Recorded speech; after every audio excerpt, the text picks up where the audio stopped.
Y hasta ahora sí pueden ver allí mi pantalla, chicos.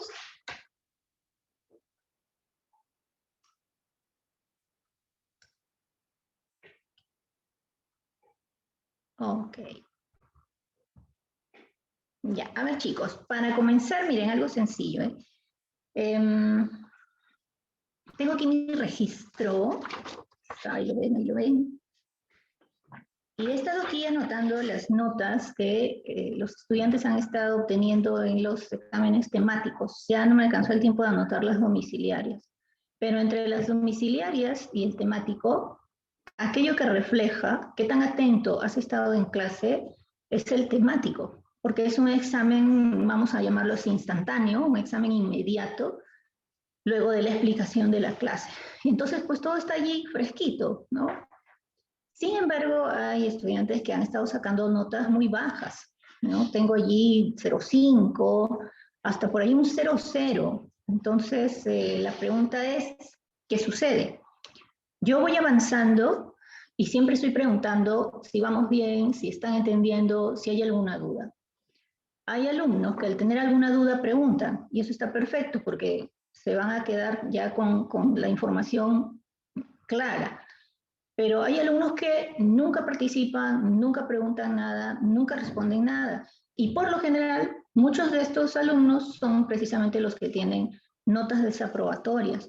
Ustedes saben que de todas las notas del temático, hoy también hay temático, entonces van a tener 4 notas para esta primera parte, la primera unidad, digamos, del bimestre, ¿no? Y estas notas, ustedes saben que se promedian y sale una sola. El promedio va a ser bajísimo o incluso desaprobatorio para algunos. Aún así, aprueben este cuarto temático. Entonces, hay que tener cuidado con esos chicos.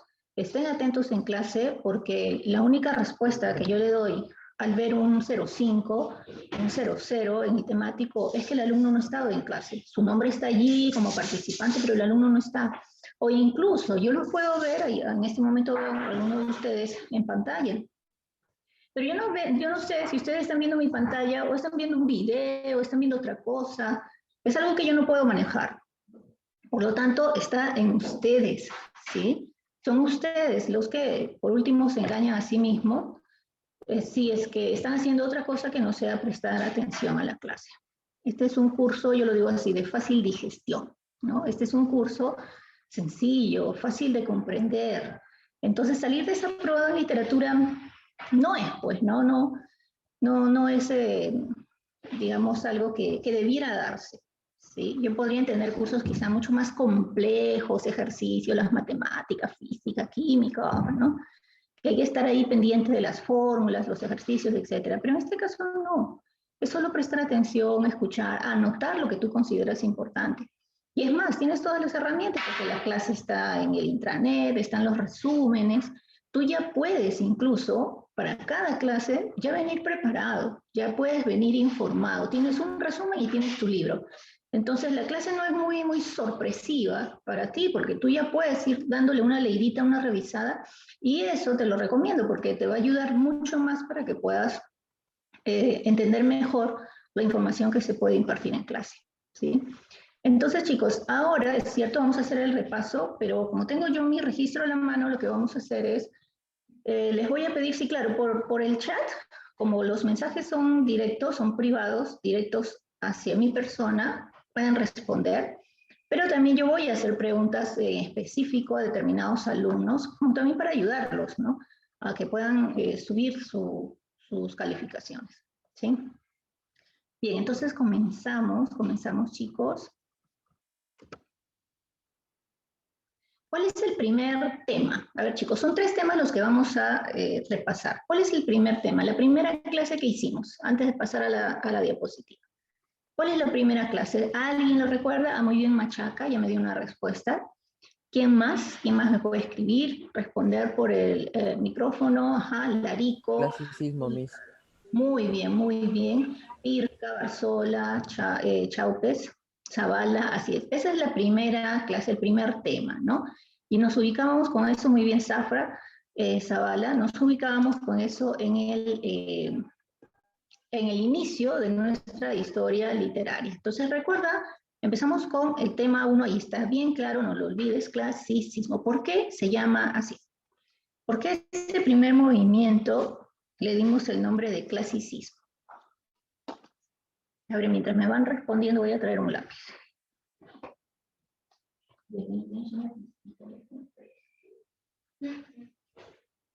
En mi es coloco mis tijeras. Ya.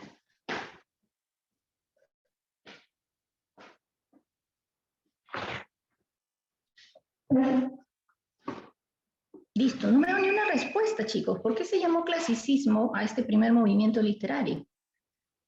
Viene de un término, de la palabra clásico. Clásico, ok, pero ¿por qué? ¿Cuál es la relación allí? ¿A qué se debe que le demos ese nombre? ¿Qué significa para nosotros clásico?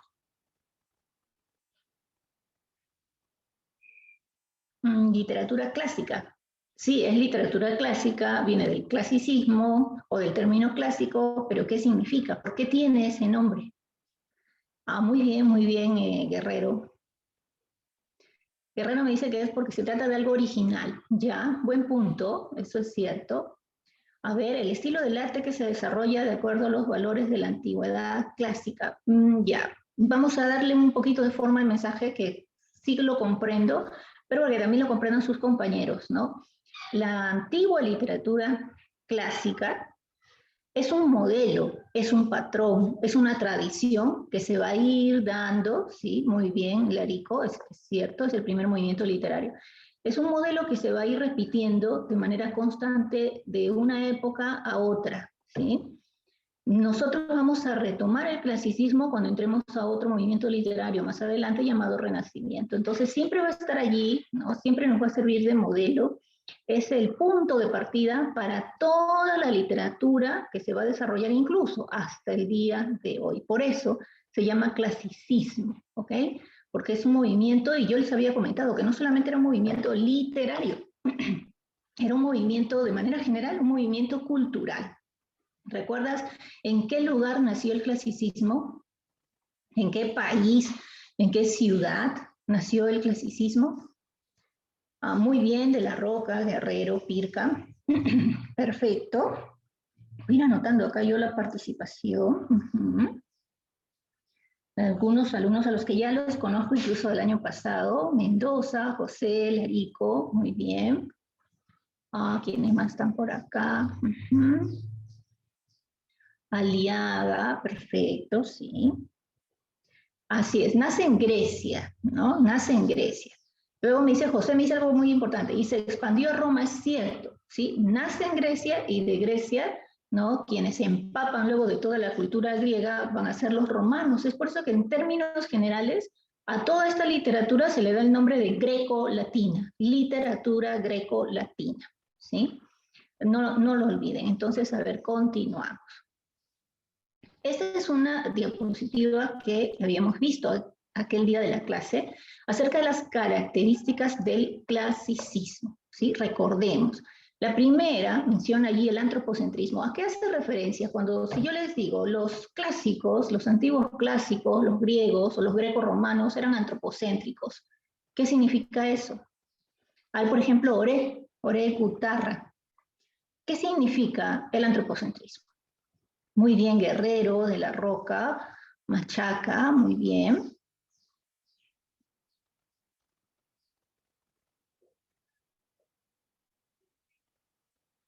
Ore, ¿alguna respuesta? ¿Qué es el antropocentrismo? El término lo dice, ¿no? Antropo, hombre. Ya lo otro lo deduces. Muy bien, Zulka.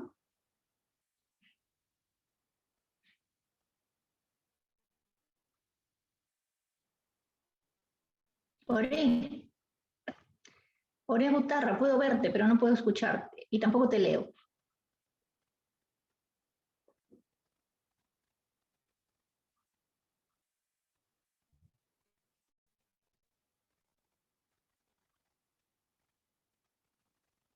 Ok, Ore. Entonces, atento a lo que vamos a explicar hoy.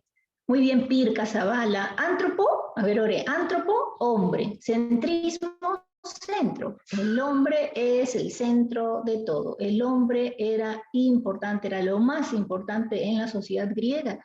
Y allí está la base de por qué los griegos eran tan cultos, por qué los griegos desarrollaron tanto, era porque se había dado mucha libertad para el desarrollo cultural, ¿no? De los griegos. Ellos mismos buscaban sus fuentes de información.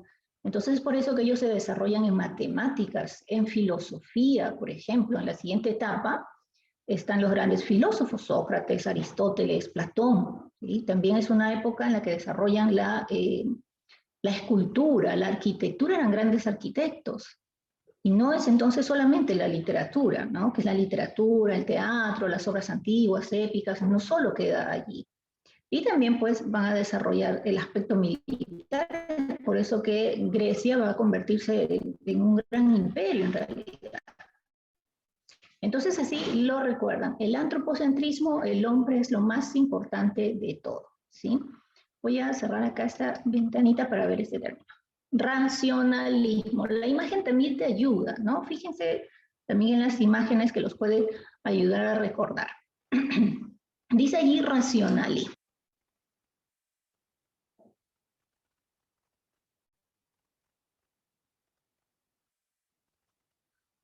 Respuestas. Ahora vamos a buscar un mundo por aquí. Aranda está presente, está en la clase. Vamos a buscar acá los participantes. Sí, profesora. Aranda Pichillo Piero. Ya, ok, Piero. ¿A qué crees tú que se refiere cuando decimos que los antiguos... Ok, Marcia, acabo de leer tu respuesta. Ajá. ¿Me podría repetir? ¿Por qué se dice que los antiguos griegos eran racionalistas o que la literatura griega era racionalista?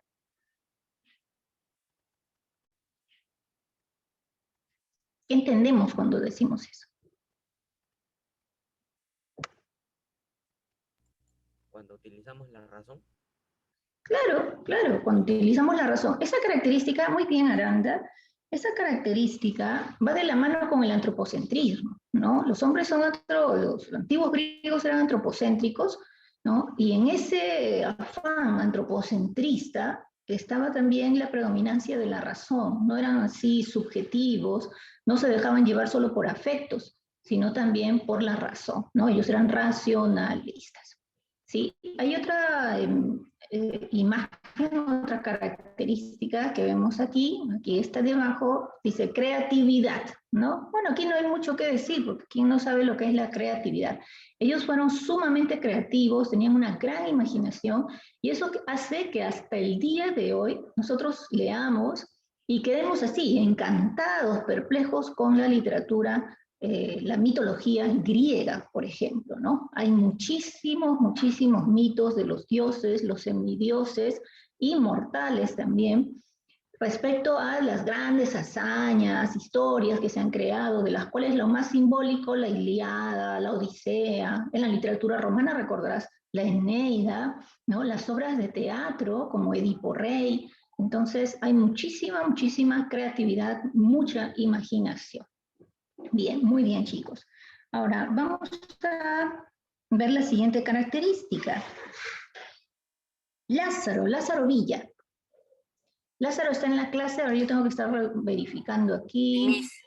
Sí, a ver, Lázaro. Muy bien, Lázaro. Buenos días, Lázaro. Vamos a ver, la siguiente característica, la que ves aquí, fatalismo. Y dice allí, ¿no? Es como si fuese una moneda y dice oráculo. ¿A qué crees que se refiere? ¿O qué es lo que tú recuerdas? ¿Por qué decíamos que los griegos eran fatalistas?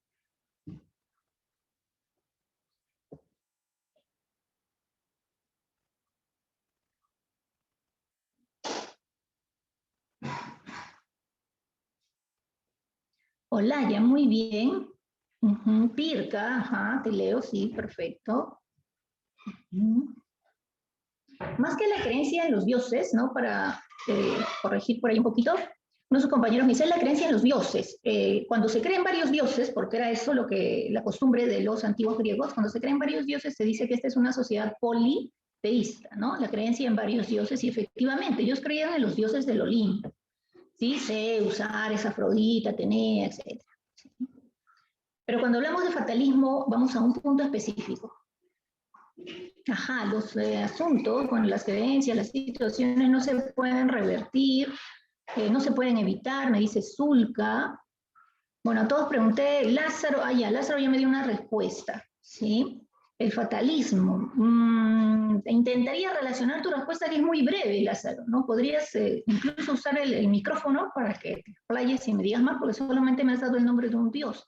Y con eso, pues, no podemos ampliar un poquito tu respuesta. A ver, sus compañeros me dicen, en Génesis me dices, tu creencia que los acontecimientos no se pueden evitar, ¿no?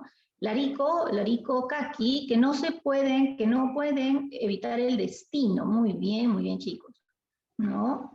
¿Qué más? Que todo terminaba con un destino inevitable. Ajá, porque el oráculo decía el futuro que no se puede cambiar. Eso me dice Machaca, lo anterior es de Ton.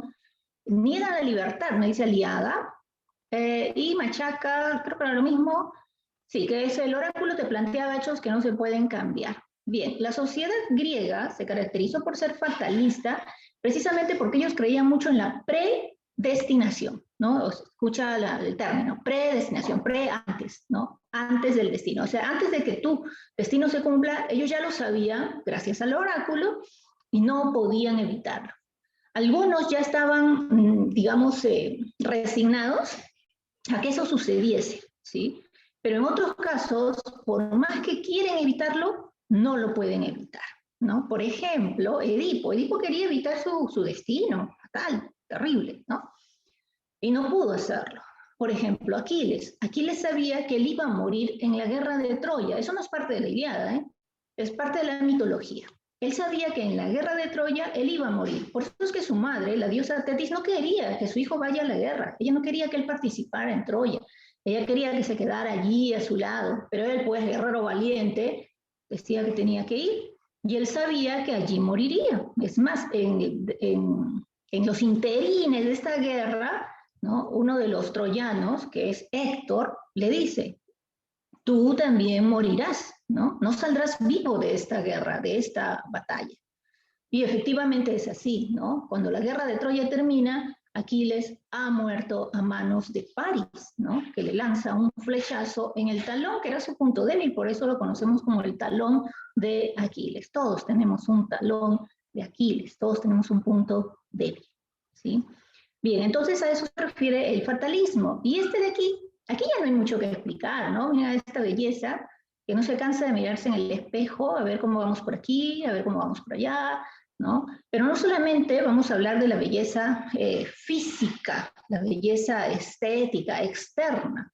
Para un griego de nada servía una mujer hermosa o un hombre guapísimo si no había nada aquí, ¿no? Entonces ellos tenían que alimentarlo todo. La búsqueda de la belleza, de la perfección, tanto por dentro como por fuera, ¿sí? La belleza mental, me dice Olaya, claro que sí. Y a ustedes debe haber ocurrido alguna vez que hayan conocido a alguna persona que quizá estéticamente no se vea tan bien, pero por dentro es una bella persona, ¿no? Muy amable, muy cortés, siempre con ánimos de ayudar, etcétera, etcétera. Entonces, una serie de virtudes con las cuales uno dice, es una bella persona.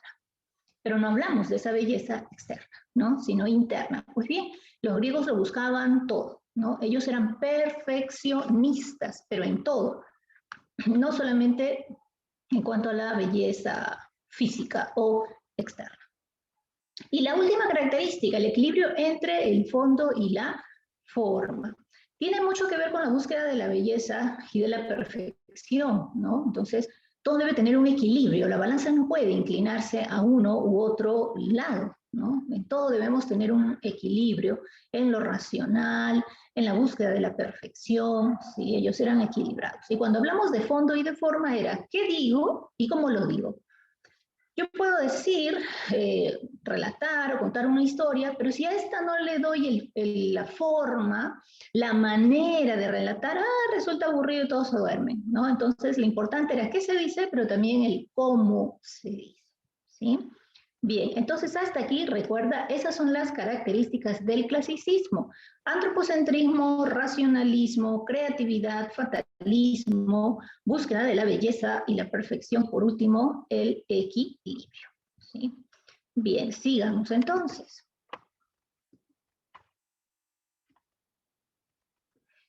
Estoy jugando acá, ya.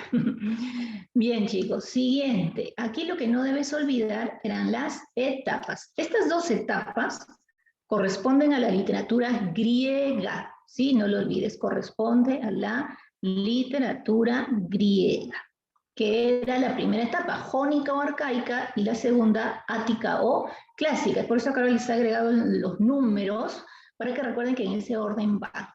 Arcaica o jónica y ática o clásica. ¿Por qué a esta época arcaica también se le dio el nombre de jónica? A ver, ¿por qué se le da el nombre de jónica a esta época? Medina Raes está en clase. El resto me puede ir respondiendo por el chat, que también los leo. Ok, Medina, sí, acabo de darte por aquí. A ver, Medina. ¿Por qué a la época arcaica también se le dio el nombre de jónica? ¿Qué había de influencia en esa época para que a los arcaicos también se les llamasen jónicos?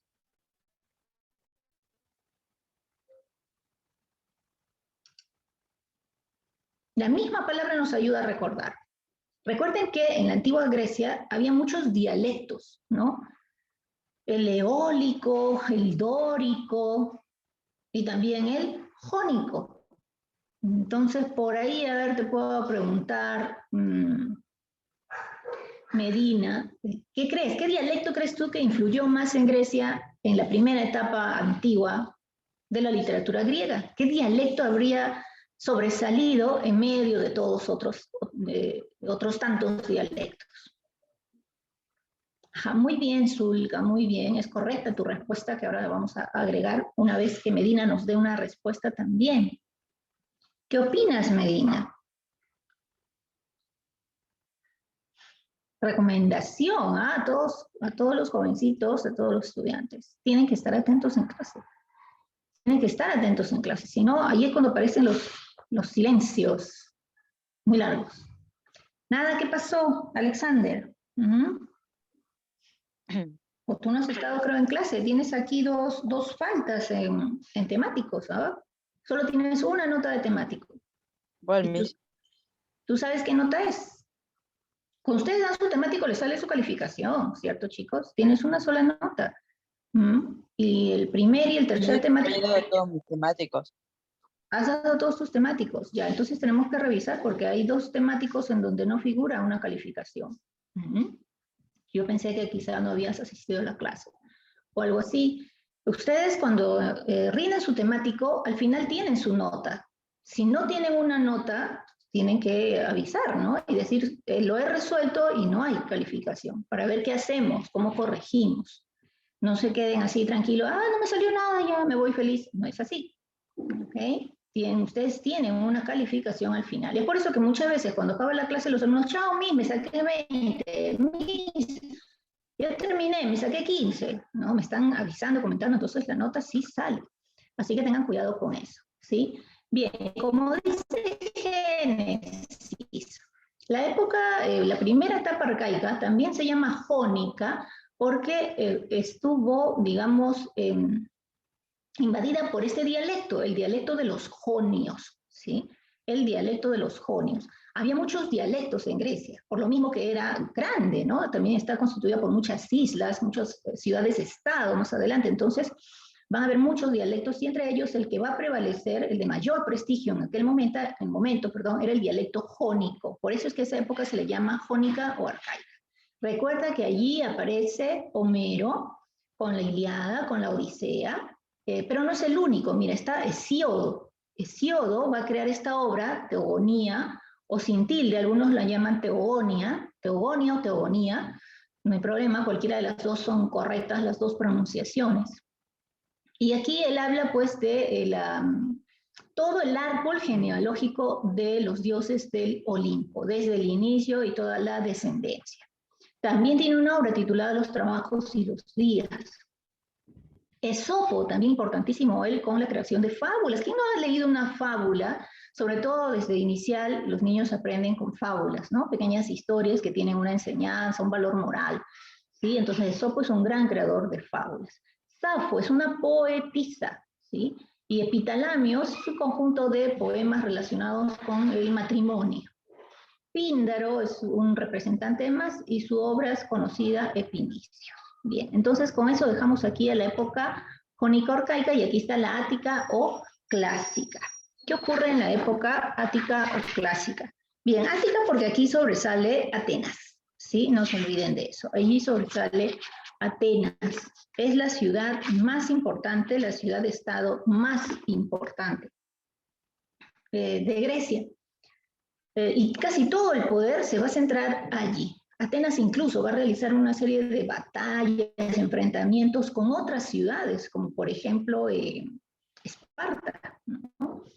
Pero Atenas va a sobresalir, va a tener su edad de oro, su edad dorada, su mejor momento, y va a sobresalir Atenas. Y recuerda que aquí se desarrolla el teatro, eso lo vamos a ver incluso en las siguientes diapositivas, porque todavía estamos en la primera etapa que es arcaica o jónica. Recuerda que sobresalía Homero, no hablamos mucho acerca de Homero porque no hay datos fidedignos, estaríamos siempre hablando de supuestos, nada más, ¿no? Supuestamente. Lo que sí se sabe con certeza es que es griego, él nació en Grecia. ¿En qué ciudad de Grecia? Nadie sabe, ¿no? Ahí menciona muchas, Esmirna, Ios, Argos, Colona, pero no se conoce con exactitud en qué lugar nació. Así que en términos grandes sabemos que es griego, es un poeta, un aeda griego que iba errante, él iba caminando de pueblo en pueblo contando sus historias, sus hazañas, y las más conocidas son la Ilíada y la Odisea, y es hasta incluso como las etapas. Se dice que cuando Homero creó la Ilíada, estaba en plena juventud, ¿no? Digamos, en la cúspide de su vida. Pero cuando crea la Odisea, ya está en una etapa, ¿no? Rumbo a la senectud, o sea, a ser ya un anciano, y es por eso que está más guiado por las aventuras. La Odisea es una obra de aventuras, por las cuales pasa Ulises, ¿no? De una a otra aventura hasta que finalmente llega a su tierra natal, que es el reino de Ítaca. Pero la Ilíada era una serie de constantes guerras, batallas, enfrentamientos, ¿sí? Entonces veamos. La Ilíada es una epopeya dividida en 24 cantos, no lo olvides. Antes se usaba el término rapsodias. ¿Qué celebra esta obra? La fuerza, el valor, efectivamente, porque eso es lo que se necesita en una guerra. Así que recuerda por ese lado, tienes siempre que buscar relaciones, ¿no? La fuerza y el valor son los elementos imprescindibles si vas a estar en una guerra, ¿no? Si vas a librar allí una guerra, una batalla. El tema central es la cólera, o me he comido allí una tilde, luego lo voy a corregir. Es la cólera de Aquiles, efectivamente. Toda la obra se centra en Aquiles. Es prácticamente una especie de personaje protagónico en la historia. Recordarás que Aquiles tiene dos momentos de ira. ¿Cuáles son esos dos momentos de ira? El primer momento en que Aquiles se enoja y decide marcharse de la guerra. A ver, ¿quién me dice? ¿Qué sucedió para que Aquiles decida retirarse de la guerra? Él ya había ido con todo su ejército de los mirmidones, ¿no? Él es el rey de los mirmidones. ¿Por qué Aquiles se retira de la guerra enojado? ¿Qué ha sucedido? Se llevaron a Agamenón. ¿Cómo que se llevaron a Agamenón, Johnny? A ver, explícame eso. ¿Qué opina el resto? Mientras a ver, Johnny me da una explicación. ¿Que quién se ha llevado a Agamenón? Eso me interesa. Creo que tú estás creando una obra paralela. Capturan a su señora. Oh, mira qué respetuoso, ¿no? A su señora. Porque no era su señora, era una esclava, ¿no? Que bueno, antiguamente los griegos o cualquier guerrero de algún otro lugar llegaba al pueblo al que conquistaba y se quedaban con las mujeres y las convertían muy bien, Olaya, en esclavas, ¿no? Ellas se convertían en esclavas. Si ellos querían, levantaban esa esclavitud y ya las convertían en sus concubinas. Pero no les convenía quitarles la esclavitud, ¿no? Secuestraron a Helena, me dice Lázaro. Lázaro está mucho antes, ¿no? De la guerra de Troya, ¿no? Por eso hay que estar atento en clase, Lázaro. Estoy mirando, estoy vigilando, Lázaro. Ya no te voy a quitar el ojo encima, pero tienes que aprobar el curso sí o sí, y de la mejor manera. ¿Qué sucede aquí? ¿Recuerdas que ya están en la guerra de Troya? Ya se desató la guerra. Los griegos han atacado un templo, ¿no? De Apolo. En ese templo había sacerdotisas y estos griegos se han llevado a las sacerdotisas, de las cuales sobresalen dos. Criseida, mira, se parecen los nombres,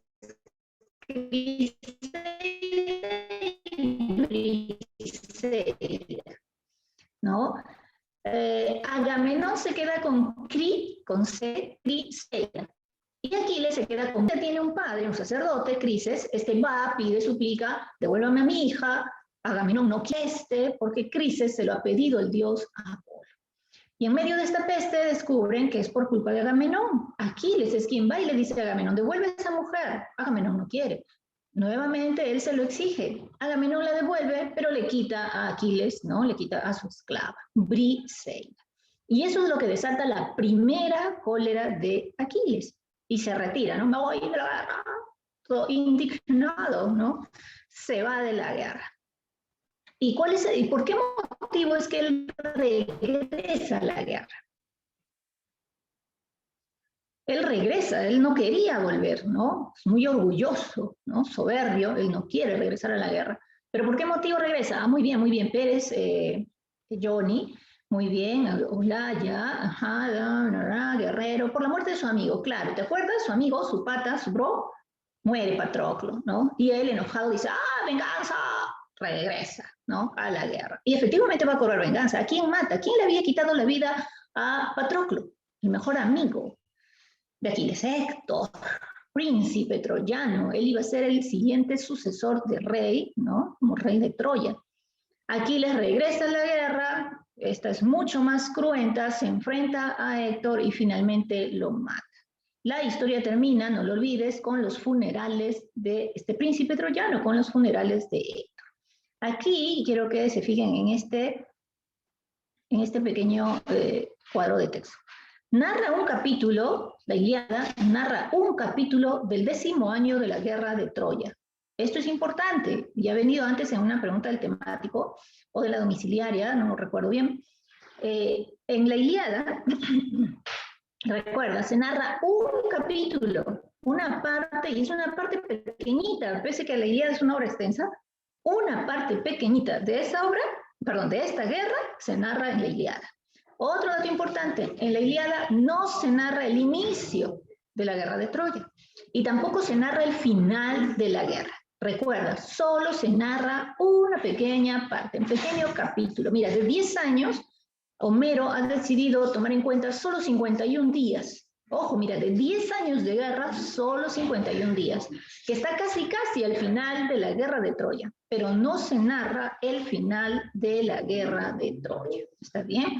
Eso tómenlo en cuenta. Uno de sus compañeros me hablaba por el rapto de Helena. Aquí nada tiene que ver el rapto de Helena, porque eso no forma parte de la Ilíada. Si bien es cierto, yo se los comenté en clase, pero fue a modo de comentarles cuáles eran los antecedentes de la obra, pero no está en la obra, y fui muy clara con eso para evitar confusiones. Así que aquí está ese dato importante. No se narra el final de la guerra de Troya. ¿Ok? Bien, entonces, hasta aquí es el primer tema, que es clasicismo. Veamos entonces, ustedes ya tienen esta práctica, yo solo la he pasado a las diapositivas, pero ustedes ya tienen la práctica de repaso, ya estaba en intranet desde el día sábado, creo que está allí, o domingo, que estamos hoy, martes, desde el domingo. Y tenían pues la opción de ir ya revisándola. Entonces veamos primera pregunta. Vamos a buscar acá participantes. Subclupe. Jair, Smith Jair Alejandro Subclupe. A ver, Subclupe, ¿estás por ahí, Jair? José Valdión ya me está dando una respuesta. Muy bien, Jair Subclupe. Dime, ¿cuál crees tú que es la respuesta? Antes de que todos desarrollemos. El resto ya me puede ir dando también sus respuestas, sus claves, si es que ya lo han visto con anticipación. A ver a qué conclusión llegamos. ¿Cuál será la respuesta correcta? A ver, su club, ve pensando. Les voy a dar medio minuto nada más, mientras voy a tomar agüita.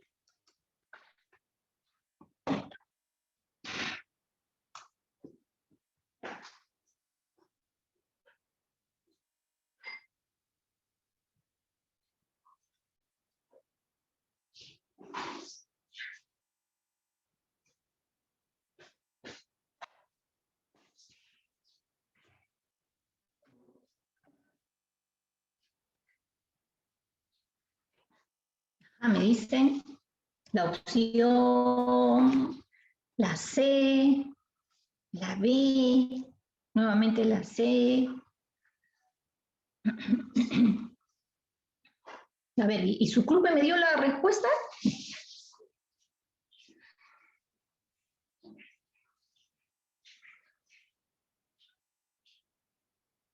Voy a retroceder, a ver. Verdadero, falso, verdadero, falso. ¿Y existe esa clave? Verdadero, falso, verdadero, falso. Ah, ya la sé. ¿Por qué no me dicen de frente la sé, chicos? Dice, a ver, ¿dónde está? ¿Dónde está esa alternativa? Está sencillo, ¿ah? Ya, creo que todos me han respondido menos su club. A ver, voy a buscar si su club está aquí, si su respuesta está aquí.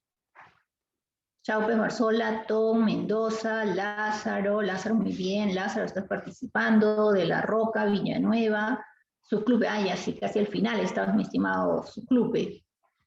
Aliaga, Zulca, Zavala, Chaupes, Machaca, Barrera, Huarcaya, ya está. Bien, me dice que es la C, vamos a ver si eso es cierto. Dice, acerca del clasicismo marca verdadero o falso según corresponda. Uno, es un movimiento cultural. Claro, hasta ahí vamos viendo. A ver, voy a cambiarlo.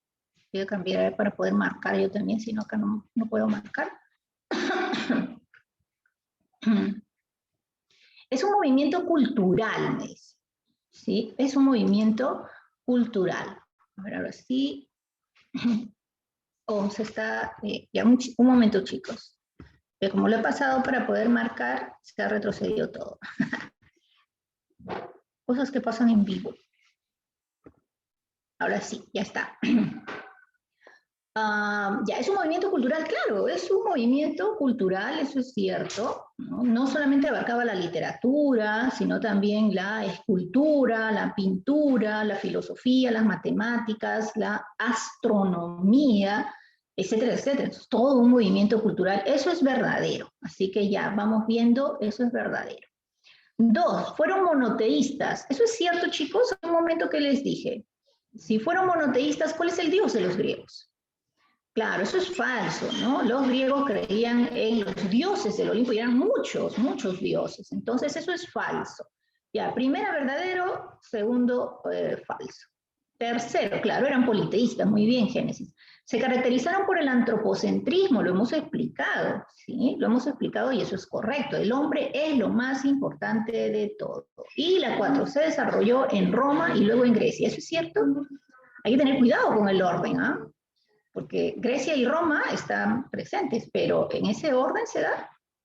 Se desarrolla en Roma y luego se expande o llega a Grecia.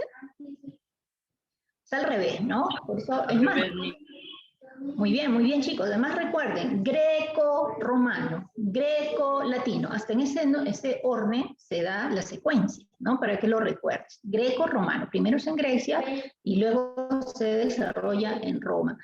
Gracias a las invasiones romanas, ¿no? Entonces, muy bien, hasta allí la respuesta era verdadero, falso, verdadero y falso. ¿Sí? Entonces, vamos a buscar por acá un colorcito que nos puede identificar. Ya está.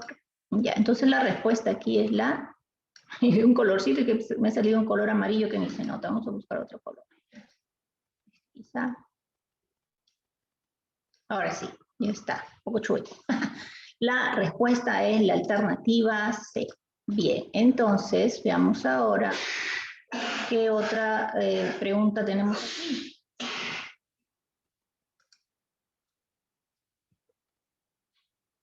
Pregunta número 2. Pregunta número 2, a ver. Dice, relaciona correctamente.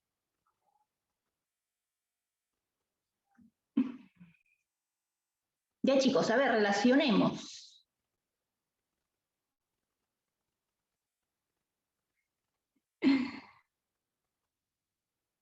Vayan leyendo, chicos, vayan leyendo.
explicación en relación a esa palabra. Me han dicho, profesora, está muteada.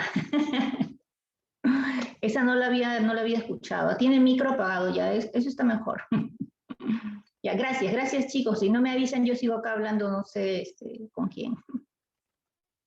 Sin audio. Gracias, Miss. Bien, chicos, a ver, ¿cuál es la respuesta aquí? Dice, relaciona correctamente. Nos mencionan a los representantes de la época arcaica o jónica, Homero, Hesíodo, Safo, Esopo, ¿sí? A ver, espere, Miss, me dicen. Ya, algunos me han dado como respuesta la A, por ahí un alumno la B. Vayamos viendo. Homero, facilito. Ah, tú dirás, ya, Homero, la Ilíada, la Odisea, profesora. Pero no está ni la Ilíada ni la Odisea. ¿Qué pasó?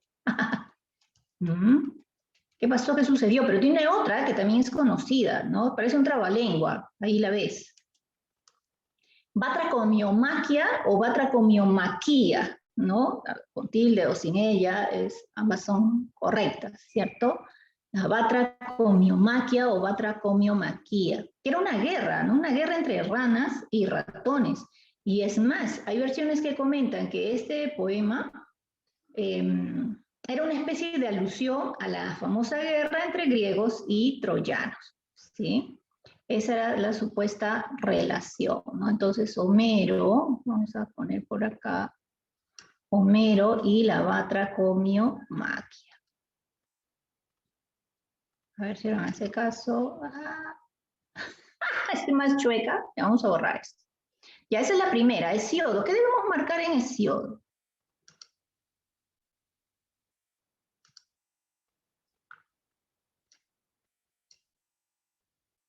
La teogonía o teogonía. Muy bien, chicos. Teogonía o teogonía es el caso de Homero, ¿verdad? Muy bien. Perdón, el caso de Hesíodo. Y Safo, te decía que Safo era una poetisa. Epitalamios, sí. Epitalamios, ajá, y está muy buena la articulación, epitalamios. Y por último tenemos a Esopo, que es el creador de fábulas, ¿cierto? Entonces, tomándose en cuenta, yo estaba haciendo acá mi línea y me he quedado con el borrador. Tomándose en cuenta,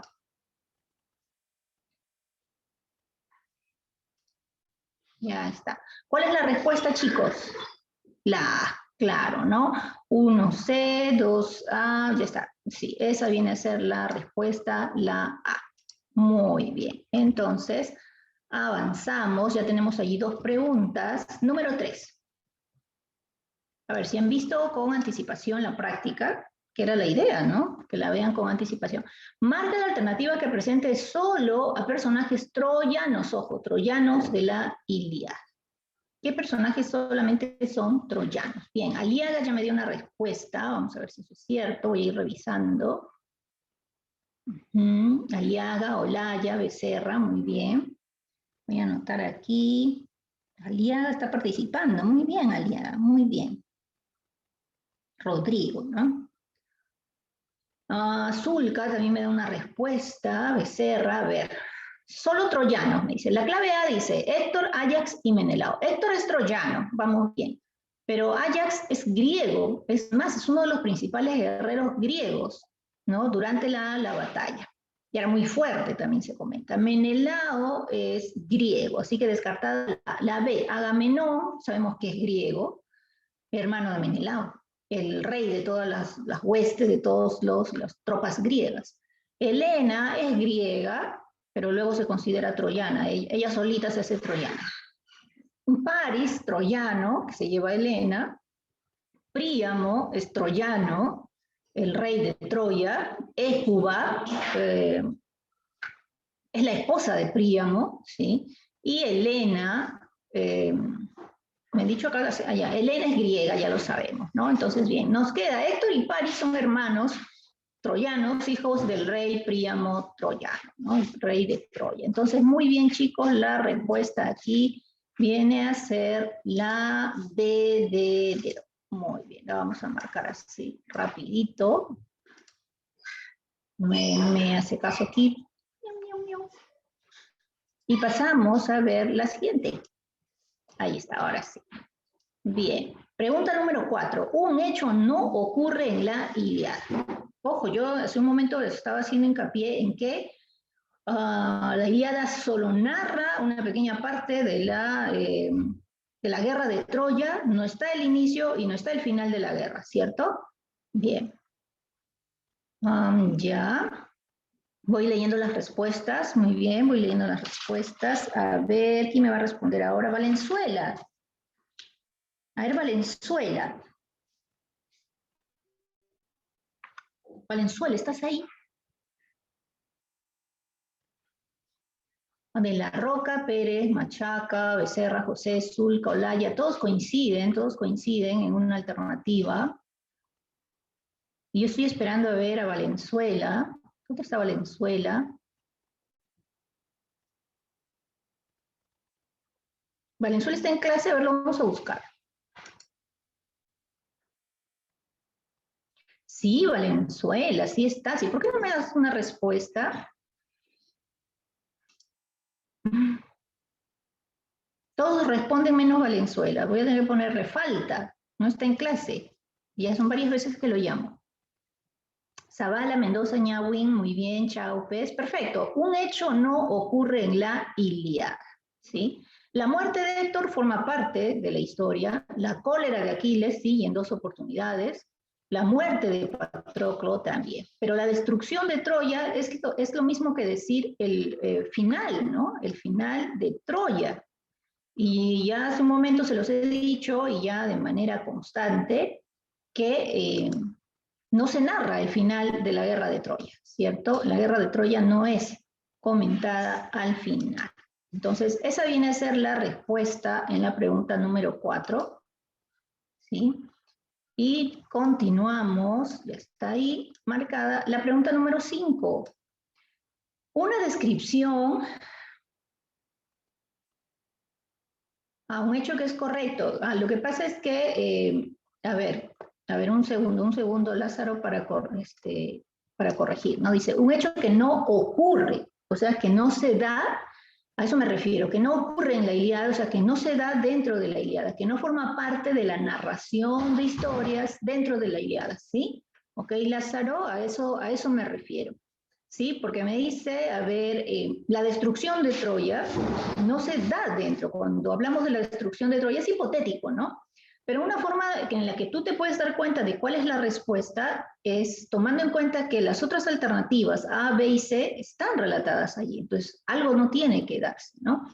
Por ahí podrías, digamos, deducir, ¿sí? La respuesta, ¿no? La destrucción de Troya es hipotético y da a entender el final, ¿no? Allí termina finalmente la guerra de Troya, ¿sí? Con la destrucción.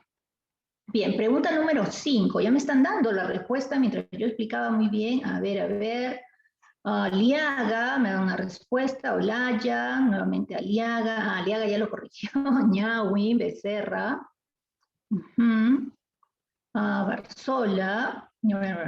Pérez, Olaya, ya está. Hay 2 respuestas, hasta 3 respuestas. Me han dicho B, C, D, ¿no? La B, la C, la D. Una descripción no guarda relación con Aquiles. ¿Qué hecho no guarda relación con Aquiles? Bien, veamos. La A dice, el de los pies ligeros. Ustedes saben que Homero, a él le encantaba utilizar epítetos. ¿Qué significa esto de los epítetos? Los epítetos son formas de expresarse en relación a unos calificativos como adjetivos para los personajes. Por ejemplo, ¿sabes tú qué decía Homero acerca de Agamenón? A Agamenón lo llamaba el de ojos de perro, así lo llamaba. Debe haber tenido ojos bien feos, ¿no? Agamenón, para que le ponga ese epíteto, ojos de perro. Aunque mi perrito, sus ojitos son bonitos, te diré. ¿Qué pasa, por ejemplo, con Héctor? ¿No? Héctor era considerado el de tremolante casco, ¿sí? En el caso de Aquiles, él lo llaman así, el de los pies ligeros. Y mejor no te cuento cómo llamó a Helena, porque su calificativo es muy agresivo. Ya te lo voy a decir, para que no te quedes con las ganas de saber. Helena era la perra maléfica. Qué calificativo tan feo, pero también pues Helena, mira tú las cosas que hacen, ¿no? Bien, el de los pies ligeros, ese viene a ser Aquiles. Su madre es la diosa Tetis, claro, ¿recuerdas? Esa es la mamá gallina, la mamá, mi hijito, le voy a llevar sus armaduras, pobrecito, mi bebé, ¿no? Y ahí está ayudando a su hijito, así que Aquiles es un semidios, hijo de una diosa, la diosa Tetis. Aquiles es hijo de Zeus. ¿Quién es el padre de Aquiles? ¿Ustedes recuerdan quién es el padre de Aquiles? Porque no es Zeus, chicos. Para quienes han respondido que es hijo de Zeus, no. Si es un semidios es porque su madre es una diosa. Muy bien, Olaya, muy bien, Ñawin, ¿no? Y todos aquellos que me han dado como respuesta la D. Porque la C no. Aquiles es hijo de Peleo. Peleo sí era un hombre común y corriente, un mortal. Nada tenía que ver él con el Olimpo, ¿sí? Peleo. Por eso es que a veces Aquiles en la obra lo llaman el Pélida. El Pélida, ¿por qué? Porque viene de la familia de Peleo, ¿no? Su padre era Peleo. Y la clave D, que dice, ¿es griego? Sí, es griego. Y es rey de los mirmidones, ¿sí? Aquí también se había tejido un mito, ¿no? También hay una historia mitológica acerca de los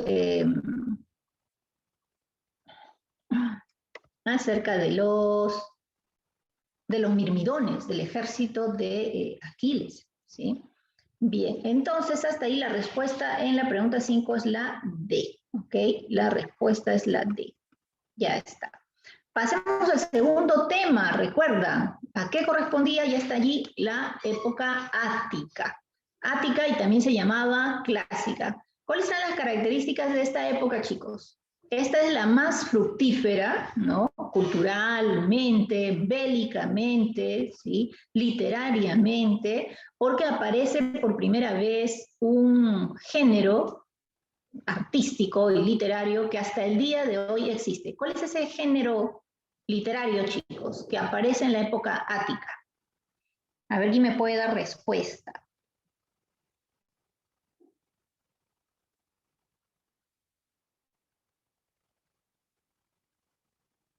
A ver, Baldión. Baldión, ¿qué aparece? Ah, Barrera ya me dio una respuesta, también te iba a llamar, Barrera. ¿Qué opina Baldión? A ver, José Baldión, ¿qué aparece por primera vez en esta época ática y hasta el día de hoy existe? El teatro. El teatro, muy bien, el teatro. Y con él, las especies teatrales, ¿no? Que vienen a ser la tragedia, por ejemplo, ¿sí? La tragedia. Entonces, allí tenemos, esa es la época, la segunda clase y la segunda etapa también, la época ática o clásica. Corresponde al periodo, dice, entre los siglos 5 al 4 a.C. Duró poquito tiempo, pero fue muy fructífera. Época de oro, efectivamente, aquí Atenas, ¿no? Llega a su máximo poderío y va a tener hegemonía sobre todas las demás ciudades griegas, ¿no? Es decir, va a ser la ciudad más poderosa de todas. ¿Por qué? Porque esta llega a un poder máximo y las otras no. Porque coincidía con el gobierno de un hombre muy preparado, que era el reinado de Pericles. Pericles era un hombre muy preparado, muy culto y decidió no solamente dedicarse a lo militar, invadimos aquí, conquistamos allá, no, sino también el desarrollo de las artes y de la cultura, y eso hizo que Atenas sobresalga entre las demás ciudades griegas. Y entre estas, digamos, innovaciones o creaciones está el teatro, ¿no? Ya habíamos visto aquella clase antepasada, la infraestructura, como ven allí en parte de esta imagen del fondo de la diapositiva, ¿no? Nace el teatro y con el teatro nace la tragedia, que era lo importante que no debías olvidar, ¿sí? Bien, ¿qué más al respecto? ¿Qué sobresalía aquí? ¿Sí?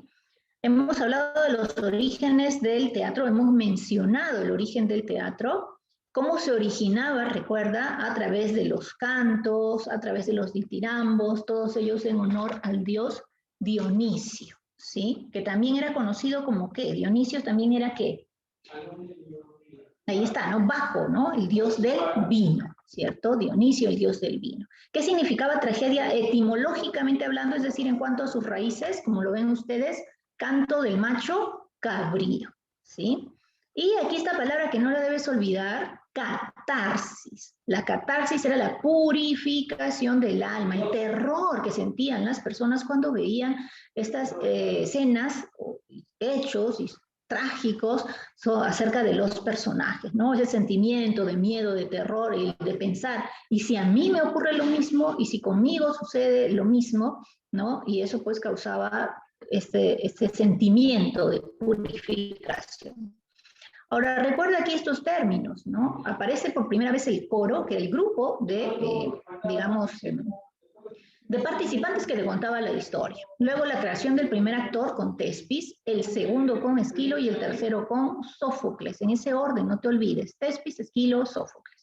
Las túnicas que utilizaban, ¿no? El vestuario que utilizaban, el calzado, así ese zapatazo que usaban, los coturnos, y también el uso de las máscaras. Todo esto era aquello que tenía que ver con el teatro y las obras teatrales.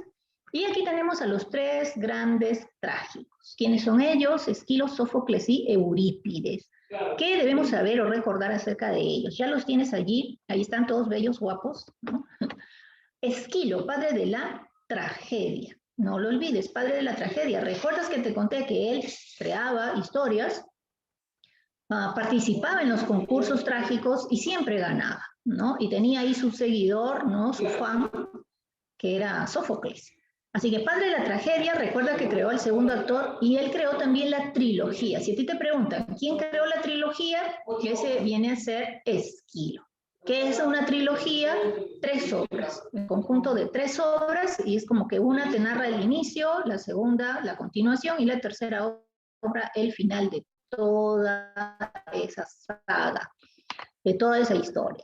En el caso de Sófocles, ¿no? Que era el elemento, el personaje, el autor central de la clase antepasada, él derrota a Esquilo, pero más adelante a Sófocles también lo derrota, ¿no? Él derrota a Esquilo, él agrega, introduce el tercer actor, humaniza la tragedia porque si tú te das cuenta o recuerdas, en la obra de Edipo Rey casi no participan los dioses, ¿no? Solamente son los humanos. Ya se va dando como que más, digamos, importancia al hombre y no a los dioses. Y sus obras, Edipo Rey, que es la más conocida. Y luego tenemos aquí a Eurípides, el más trágico de los trágicos. ¿Por qué lo llamarían así? Mira, si a ti te asombró Edipo Rey, pues lee, por ejemplo, Medea, o las Troyanas, o las Bacantes, obras de Eurípides. Mucha tragedia, ¿no? Muchos actos así que te dejan con el corazón compungido, la verdad. El más trágico de los trágicos, allí tienes las obras. A mí la que más me gustó, creo que antes ya se los había comentado, es Medea, ¿no? Entonces, los 3 principales representantes del teatro. Y de ellos, ¿no? La obra más sobresaliente, que era de Sófocles, era Edipo Rey, ¿cierto? Entonces, ¿qué datos debes recordar acerca de la obra Edipo Rey? Ojo, es una obra de teatro, es una tragedia. Por lo tanto, el final, en toda tragedia, el final es desagradable, triste, penoso, ¿no? No hay un final feliz. Nunca en una tragedia hay un final feliz. El tema central, el destino del hombre determinado por los dioses. Recuerda, por más que él quería evitar el destino que le había lanzado el oráculo, él no lo pudo evitar, ¿sí? ¿Cómo se inicia la obra? Con estos ancianos que acuden al reino, ¿no? A las puertas del palacio de Tebas, para pedir ayuda a Edipo, sin saber que en realidad, en el fondo, él era el culpable de la peste que los azotaba. ¿Qué descubre Edipo? Por ejemplo, que Pólibo y Mérope son sus padres adoptivos, no eran sus verdaderos padres, ¿cierto? ¿Qué más descubre Edipo? A ver, chicos, digan ustedes. ¿Qué más descubre Edipo, aparte de que Pólibo y Mérope, los reyes de Corinto, no eran sus padres? Porque en un inicio él lo creyó así, ¿cierto? ¿Qué más descubre Edipo? ¿Qué otros hechos se van descubriendo ya casi al final de la historia, de la obra de teatro? Muy bien, que él mata a su padre, ya, muy bien, guerrero, Paolo, muy bien. Que se casó con su madre, muy bien, y concibió con ella, para remate 4 hijos todavía, ¿no? Muy bien, Génesis. ¿Qué más? Que mata a su padre, que se casa con su madre, ¿no? Muy bien.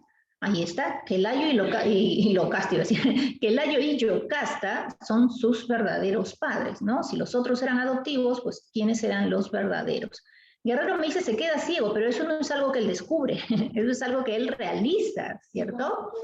Que ha asesinado a su padre, muy bien, que ha asesinado a su padre, y lo último, que todo guarda relación, ¿no? Que se ha casado con su madre. Todo eso es lo que él descubre finalmente, ¿no? Como desenlace, ¿ok? Bien, entonces veamos las preguntas, la parte práctica, voy controlando a ver el tiempo, vamos bien. Número 6. La época ática significó el nacimiento de... Lo hemos dicho hace un momento, ya aquí creo que no hay dudas, ¿verdad, chicos? ¿Hay alguna duda? Lázaro, ¿alguna duda? Medina Raes, ¿hay alguna duda con esa respuesta? ¿Oré, quizá? ¿O Suclupe? ¿Todo bien? Todo claro. La época ática significa el nacimiento del teatro, ¿ok? Es donde nace el teatro, nace la tragedia. Habíamos mencionado en la clase y ustedes veían en el fondo un teatro antiguo, las características, la estructura de ese teatro. Así es. La respuesta entonces en la 6 viene a ser el teatro, ¿cierto? A ver, mientras yo marco, que a veces no me hace caso este cursor por algún motivo, vayan leyendo la 7 para ir marcando la respuesta en la 7. Ya está, ahora sí ya me hizo caso.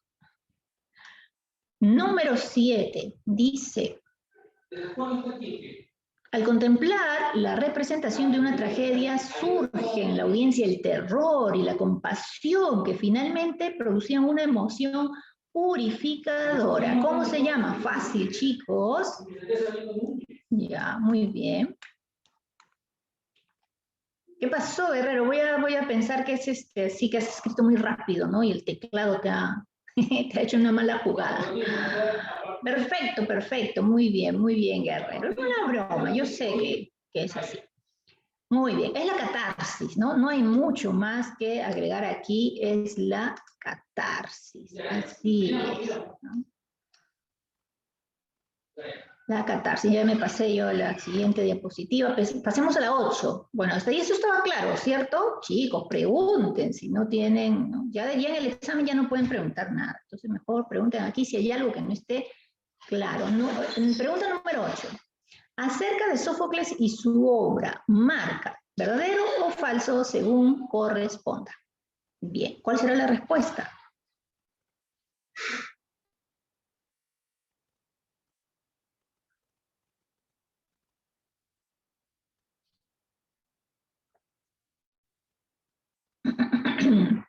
Voy refrescando mi gargantita. Bien, a ver, ¿de dónde comenzamos? Aranda, Becerra, Aliaga. No me están dando las mismas respuestas. Ahora voy a ver por qué me dicen eso. Sófocles, ya.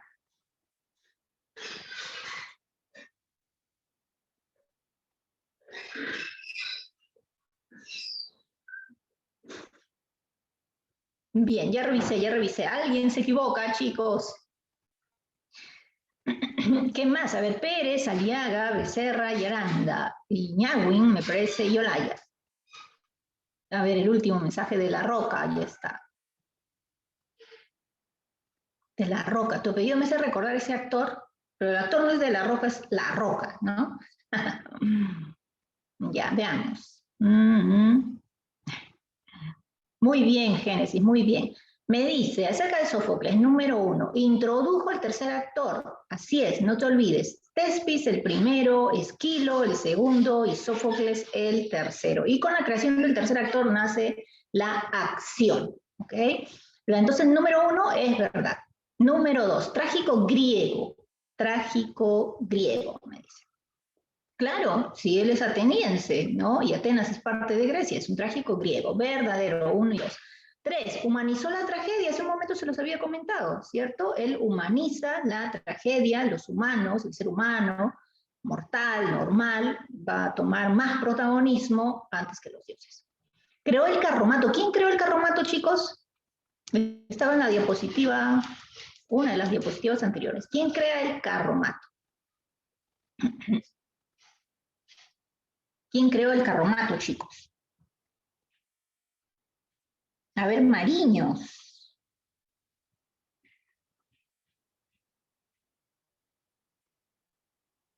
Mariños, Tom, no veo yo respuestas. ¿Ah? ¿Están participando? ¿Quién crea el carromato? Es el creador del primer actor. ¿Y quién es el creador del primer actor? Es Thespis, ¿cierto? Es Thespis. Así que la número 4 sería falso. Y número 5, es el más trágico de los trágicos, lo acabamos de mencionar hace un momento. Sófocles no es el más trágico de los trágicos. Ah, muy bien, Mariños ya me dio una respuesta, Aranda también. Thespis. Thespis es el creador del carromato, eso es cierto. Y aquí en la 5, el más trágico de los trágicos era Eurípides. Muy bien, Zulca, muy bien, Pirca, Pérez, muy bien, chicos, Eurípides. Entonces la respuesta, ahora sí, la respuesta aquí es la D, ¿cierto? La D. Vamos a marcar número 8, ¿no? Ya. Vamos a tener hasta la número 10 con el segundo tema. 9. ¿Qué hecho es revelado en la obra Edipo Rey? Lo hemos visto hace un ratito, chicos. ¿Qué hecho es revelado en la obra Edipo Rey? Ya de frente, clave, a ver. La B me dice, a ver, ¿alguien piensa algo distinto? Edipo se casó con su madre. Claro, porque la A dice, Edipo es hijo de los reyes de Corinto, no es el verdadero hijo, ¿cierto? Yocasta le fue infiel a su marido, no, porque si ella se casa con Edipo, ya su marido había muerto, ¿no? El rey Layo fue asesinado por unos ladrones, finalmente se descubre que eso no era cierto y que solo un hombre, y que era su propio hijo, quien le quita la vida. Así que la respuesta en la pregunta 9 es la B de bebé, ¿cierto? Es la B de bebé. La vamos a marcar a ver si ahora me hace caso. ¡Ah, no me quiere hacer caso! 10, a ver, leyendo la pregunta 10.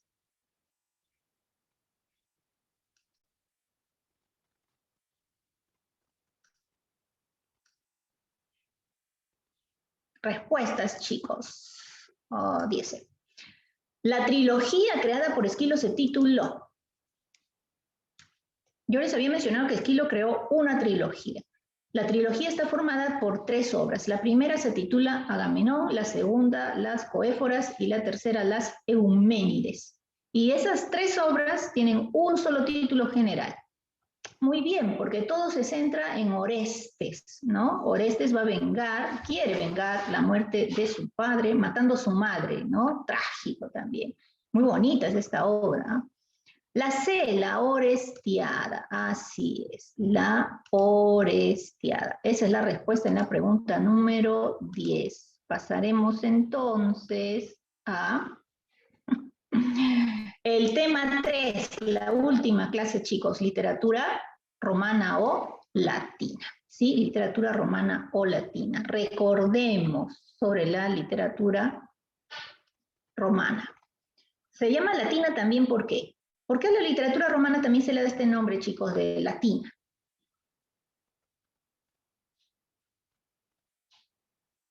¿Qué se hablaba? ¿Sabes tú cuál era la lengua oficial en Roma? Me dice la 10, ¿cuál era? ¿Qué pasó, mi estimado Barrera? Es la C, Orestiada. No la marqué porque por algún motivo aquí no sé por qué no me hace caso. Pero sí, habíamos dado la respuesta. Ya está. El latín, muy bien, Yawi, muy bien. Por eso se llama latina, pues, ¿no? Literatura latina, porque la lengua oficial allí, la más utilizada en el momento, era el latín. Literatura romana, porque corresponde al Imperio Romano. ¿Sí? Recordemos entonces, ahí lo tienes, literatura romana o latina, la cronología. Mira, esta ya vive la etapa, la era cristiana, ¿no? Porque acaba el siglo V después del nacimiento de Cristo, ¿sí? Corresponde a la época, recordarás lo que habíamos mencionado, que Roma conquista a Grecia, sí, pues Roma, todo un imperio bélicamente, muy bien ponderado, y ellos conquistan Grecia. Pero Grecia transmite todo su conocimiento, y es obvio, ¿no? Porque van a socializar allí conquistados y conquistadores. Y Grecia transmite todos sus conocimientos a los romanos. Los romanos quedan encantados con las historias y la literatura griega y ellos terminan adoptando esa literatura, sus historias, sus dioses. Solo que nosotros los vamos a conocer con otros nombres, ¿no? Ya en romano. Sobresale la Edad de Oro con Cicerón, con Augusto, ¿no? Augusto, el emperador. Cicerón era un filósofo, también fue político, intervino en la vida política de Roma también, allí lo tienes, y aquí está el emperador Augusto. Bien, eso no estaba en la clase pasada, lo he escrito aquí porque hay algunas preguntas que tienen que ver con los dioses. Recordarás, los romanos adoptan la mitología griega, pero los romanos le dan su propio nombre. Entonces eso es lo que debes recordar. Por ejemplo, aquí está Hera. Esto está en griego. Lo que ves en negrita, o de color negro, es el término griego, y lo que ves de azul es el término latino o romano. Hera, la diosa de la familia, la diosa del matrimonio, la esposa de Zeus, ¿no? Para los griegos es Hera, y para los romanos es Juno.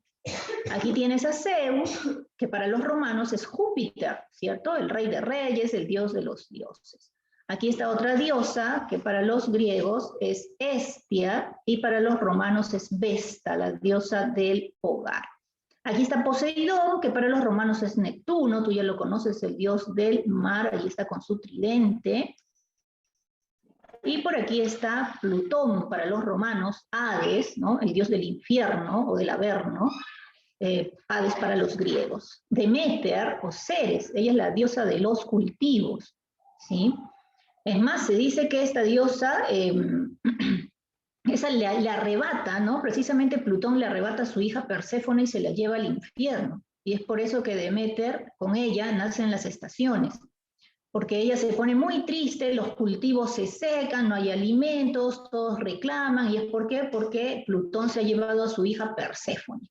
Entonces Deméter está triste. Llegan a un acuerdo, Plutón se va a quedar 6 meses con Perséfone en el infierno. Entonces los 6 meses que está con su madre, la mamá está linda, feliz, bella, y todo florece, y los cultivos también se desarrollan de óptima manera. Pero cuando está en el infierno, Deméter se pone triste y entonces comienza el invierno, el otoño, etc., ¿no? Entonces, por ella tenemos las estaciones según la mitología. Bien, aquí está Ares para los griegos, Marte para los troyanos. Voy a mover un poquito más aquí para poder leer. Y a ver, tenemos también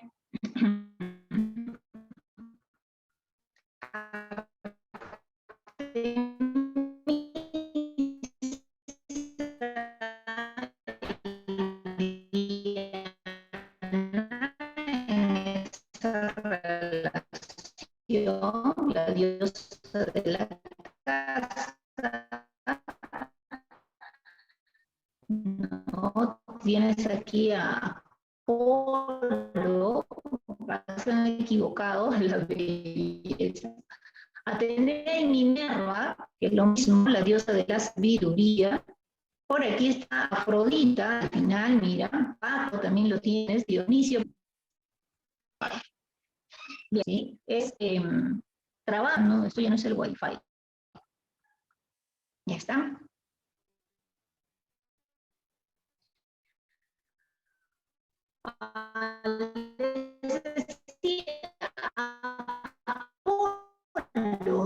Apolo para los troyanos, Apolo. Y también representaba el arquero también de los dioses. Atenea para los romanos es Minerva, diosa de la sabiduría. Aquí tienes a Hermes, el mensajero de sueños, a los personajes para darles algún mensaje de los dioses. Para los romanos él es Mercurio.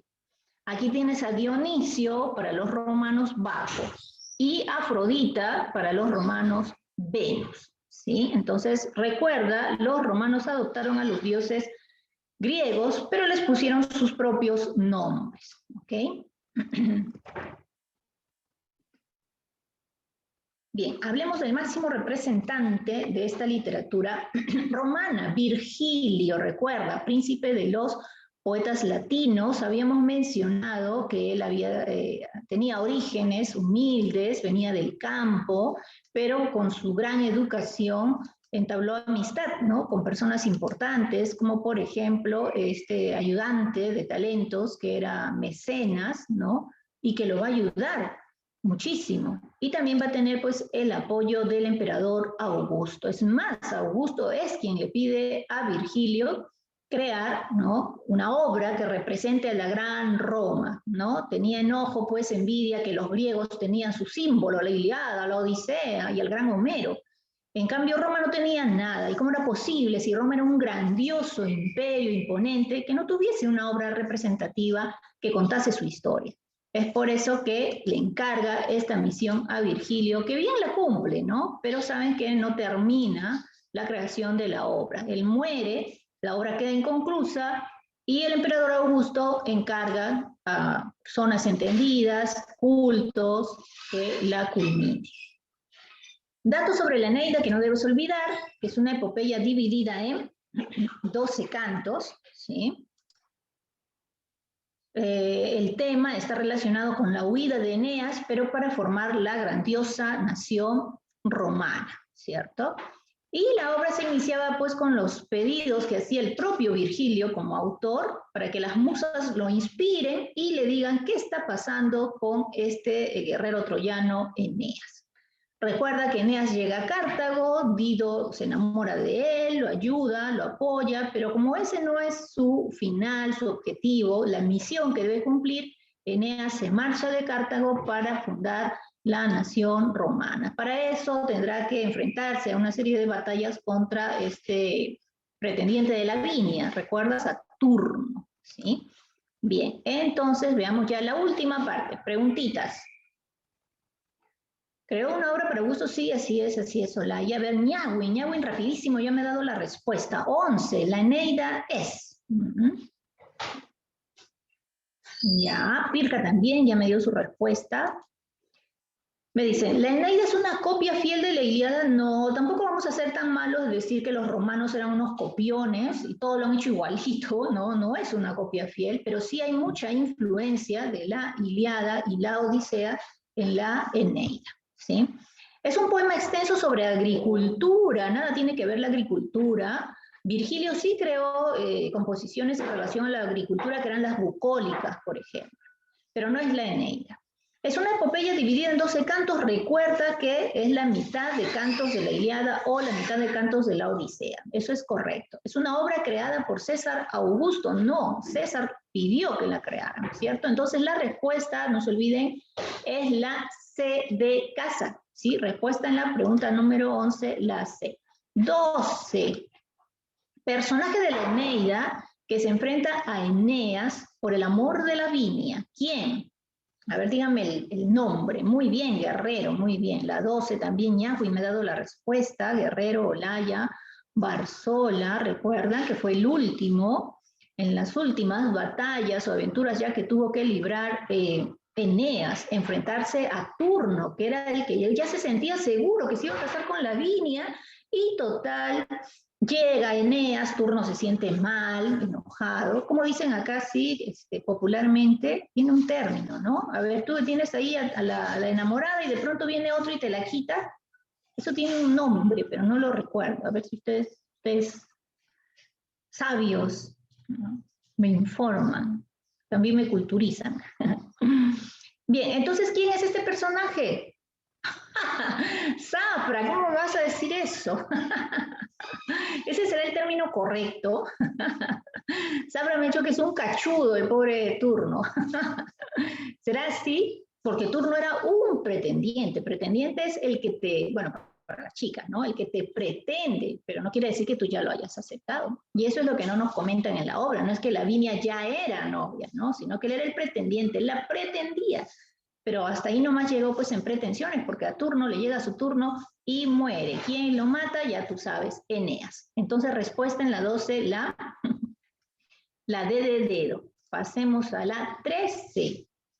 Es un hecho que muestra la influencia de la Ilíada sobre la Eneida. Ya hemos dicho que estas obras, Ilíada y Odisea, generan influencia en la Eneida. ¿Cómo se demuestra eso? ¿Con cuál de estos hechos? Bien, Pirca ya me dio una respuesta. Vamos a ver si es así. Dice, Dido se suicida por el abandono de Eneas. Dido se suicida por el abandono de Eneas. Pero ahí nada tiene que ver la Ilíada o la Odisea, ¿no? Muy bien, Barzola, Pérez, muy bien, ¿no? La B dice, Venus le entrega nuevas armaduras a Eneas. Esa sí es una influencia clara de la Ilíada. ¿Recuerdas que en la Ilíada quién le entrega armaduras nuevas a Aquiles? Su madre, ¿no? Y aquí en la Eneida, también Eneas, la madre de Eneas, también es una diosa y lo protege y también le entrega armaduras. Entonces hay hechos muy similares, muy parecidos, por no decir completamente iguales. Entonces, esa es la respuesta en la pregunta número 13, la clave B de bebé. Dice, Lavinia se casa con Eneas. Son hechos que sí son ciertos, pero no son la influencia de la Ilíada, ¿sí? Entonces, hasta allí respuesta en la 13, la B de bebé. Pasemos a la pregunta 14. Los romanos, Aranda, qué veloz Aranda, vamos a ver si eso es cierto. Los romanos adoptaron a los dioses griegos con nombres latinos. Recuerda, hace un momento vimos las imágenes. Señala cuál es la relación, ojo, incorrecta. Atenea, diosa de la inteligencia. Y para los romanos era Minerva. Muy bien, chicos, sí, los estoy leyendo, perfecto. Zeus, para los griegos, Júpiter, para los romanos, muy bien. Poseidón, el dios del mar, con su trinche. Y para los romanos es Neptuno. Pero Afrodita no es Juno, pues, ¿no? Afrodita para los romanos es Venus. Juno es para los romanos, para los griegos es Hera, ¿cierto? Entonces la respuesta en la 14 es la D de dedo. ¿Sí? La relación incorrecta. Muy bien, chicos. Esa es la respuesta de la pregunta anterior. Ok, Aranda, ok, no hay problema. 15, última pregunta. Acerca de la literatura romana, marca, me dice, verdadero o falso según corresponde. ¿Sí? Acerca de la literatura romana, marca verdadero o falso según corresponde. A ver, Pirca, Pirca me está dando la respuesta anterior. Todavía nadie me ha dado la respuesta de la 15, entonces. Ahora sí, ya, perfecto, Jeremy. ¿Qué opinan los demás? Respuesta para la pregunta 15. Con esto terminamos para comenzar el temático. Van a salir muy bien en el temático, así han estado atentos en la clase de hoy. Todo BBB. Machaca me dice BBB. Zafra me dice todo verdadero. Sí, de frente. Vamos a ver si es cierto. Los griegos conquistaron culturalmente a los romanos. Los griegos conquistaron, sí, claro, eso es cierto.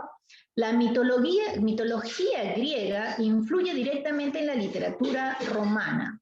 Sí, casi lo mismo que la primera, ¿no? Sobresale Hesiodo con la teogonía. En la literatura, romana, sobresale Hesiodo. Hesiodo es de la literatura griega. Hesiodo no tiene nada que ver aquí con los romanos. Eneas, ¿es el Homero romano? Eneas. Eneas es un personaje, ¿cierto? Es el personaje de la obra Eneida. ¿Quién es el autor de la Eneida? Virgilio. Muy bien, Guerrero, Olaya, perfecto, están atentos. Ahí, para que sea correcto, debiera decir Virgilio es el Homero romano. Y eso, pues, no está allí, ¿no? Por lo tanto, era verdadero la 1, verdadero la 2 y falso 3 y 4. Respuesta clave en la 15, de dedo. Esa es la respuesta en la pregunta 15, para terminar. Bien, chicos, pueden ingresar a su temático. Está fácil, lo van a resolver rapidito. Pueden ingresar a su temático.